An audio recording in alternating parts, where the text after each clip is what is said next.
Kertas, dan kaleng, lalu salurkan. Sampah plastik yang terpilah bisa didaur ulang. Mulai kebiasaan baru dan buat botol plastik bekasmu jadi baru lagi.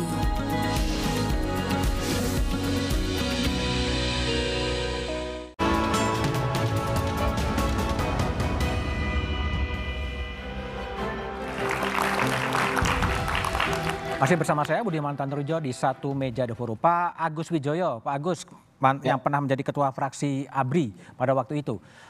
Kalau dari pihak DPR secara pribadi mengatakan bahwa ada legalitasnya, ada peraturan presiden, ini bagian dari operasi militer selain perang, gitu kan, sehingga posisi kepala bulog maupun sekretaris kabinet kemudian tidak jadi masalah. Kalau opini dari Pak Agus Wijoyo gimana?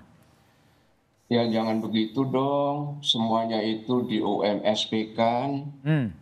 Itulah yang fenomena yang dikatakan sebagai sekuritisasi. Sekuritisasi. Kalau misalnya ada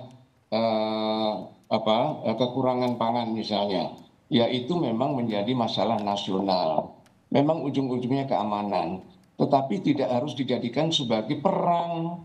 Dan tidak harus ditangani oleh tentara, gitu. Itu orang-orang sipil itu lebih pintar untuk membangun kader-kader dengan pengetahuan yang berkaitan dengan manajemen pangan. Kita lihat kemarin itu, prajurit bikin sawah, prajurit tanam padi, berapa banyak yang gagalnya, karena itu bukan kerjaan prajurit, gitu loh. Jadi kalau dikatakan juga bahwa prajurit itu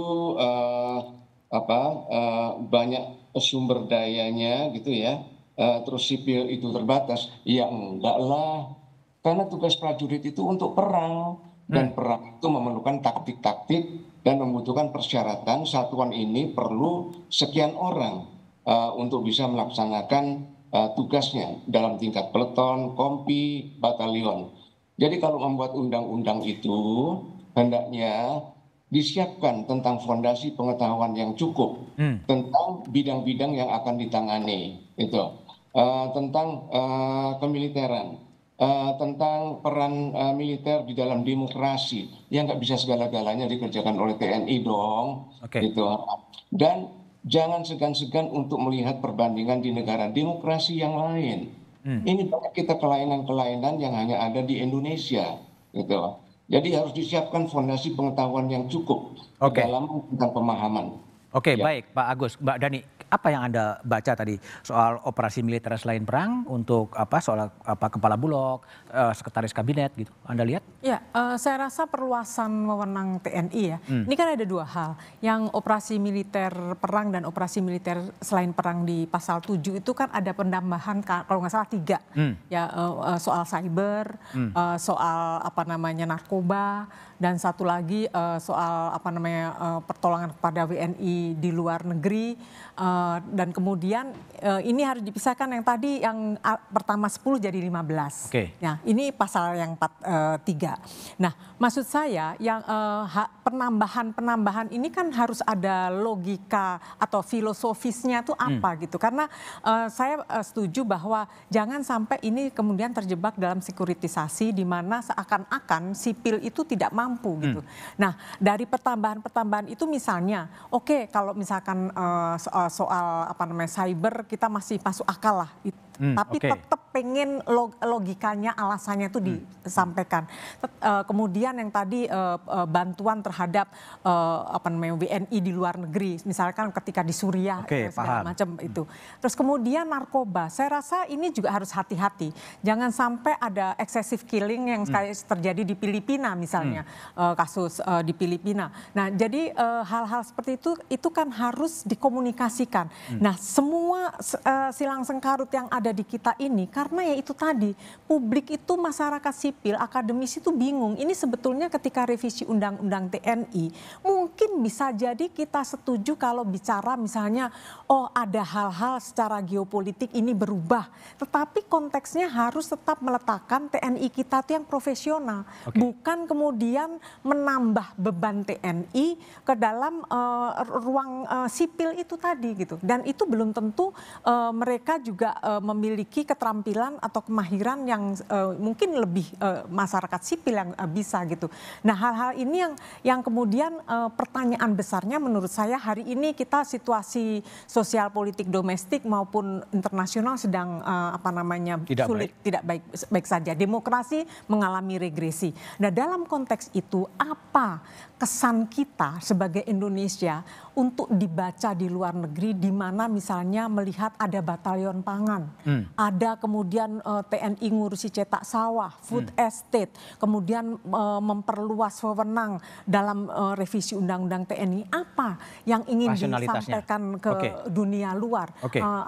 Soal ini kan soal ekonomi, ini nggak bisa dilihat ansih dalam soal polkam saja, soal keamanan atau pertahanan saja. Baik, Pak Sarip, Anda kan cukup lama di Komisi 1 DPR dan juga pernah membahas soal rancangan undang-undang TNI. Sebetulnya yang Pak Sarip baca, di balik kemudian diturunkannya surat presiden untuk dibahas sekarang, sebetulnya ada apa sih sebetulnya? Ya, sebenarnya salah satu yang menjadi masalah pokok itu adalah usia pensiun. Usia pensiun? Usia pensiun TNI itu sekarang kan maksimal 58. 58. Nah, sementara pada posisi itu, bintang jenderal 4, pada saat posisi 58 ini, ya kita kan tahu kualitas mereka masih betul-betul lagi sedang matangnya gitu. Nah, sebenarnya memang mungkin karena life expectancy tinggi sekarang, Indonesia kan sudah mulai tinggi. Di samping daripada itu, pada usia 58 itu secara fisik, mental, dan kesiapan itu masih lagi matang-matangnya.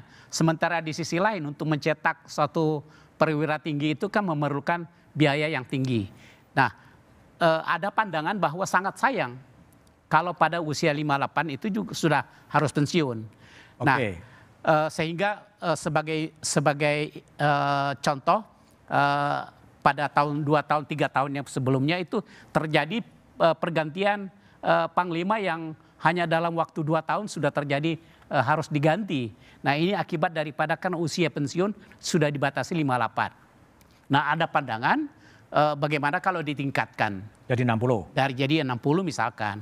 Nah, itu pandangan demikian.